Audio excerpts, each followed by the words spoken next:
Peninsular Malaysia has 11 states, and another 2 are on the island of Borneo, namely Sabah and Sarawak. Malaysia has a tropical rainforest climate with an average rainfall of 250 mm and a temperature of about 30 degrees Celsius. Malaysia's terrain is more mountainous than Singapore and its land area is significantly bigger. Malaya was a colony under the British Empire after the Anglo-Dutch Treaty of 1824. However, during World War II, Malaya was lost to the Japanese for 3 years and was returned to the British after the war. On 31st August 1957, it gained independence from the British and formed the Federation of Malaya.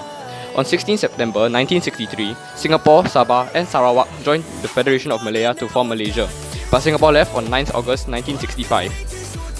There are 13 states of Malaysia and 3 federal territories such as Kuala Lumpur.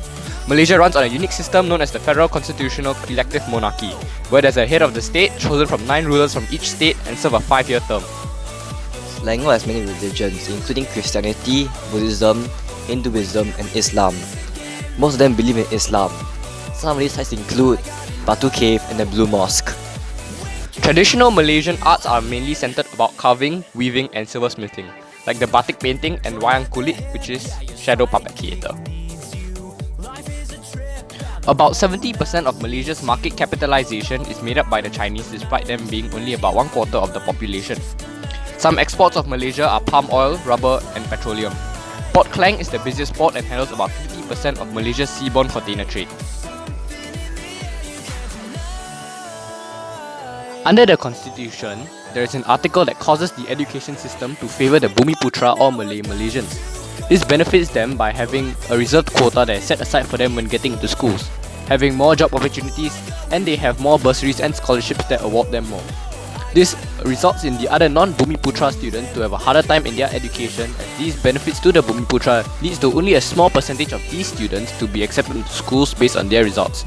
As such, this influences many of the students of the other races, such as the Chinese high school students, to leave Malaysia to seek better education overseas, which leads to Malaysia losing talents that are not Bumiputra. Furthermore, the government does not recognize the UEC certificate, which is the examination that Chinese high school students take. As such, they are forced to travel overseas to further their studies, while forced to also take STPM, which is the Malaysian equivalent of A-levels in Singapore. Singapore instead practices meritocracy, in which everyone has a fair chance of getting into the desired university or job they desire, and is purely based on skill instead of race. This makes the Singaporean students able to achieve their goals based on their work and prevents any biasness, unlike Malaysia where their locals have an advantage.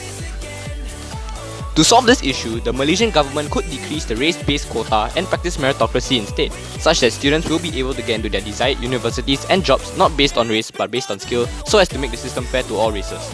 They could also impose an integrated education system where the Malaysian government recognises the UEC certificate, which is the examination Chinese high school students take instead of SPM and STPM, to convince the Chinese high school students to further their studies in Malaysia and prevent them from losing talent. However, it will require the effort of the government to implement these laws and the cooperation of the Bumiputra to accept these laws. The public transport system in Malaysia is unreliable, especially for the bus and shuttle services.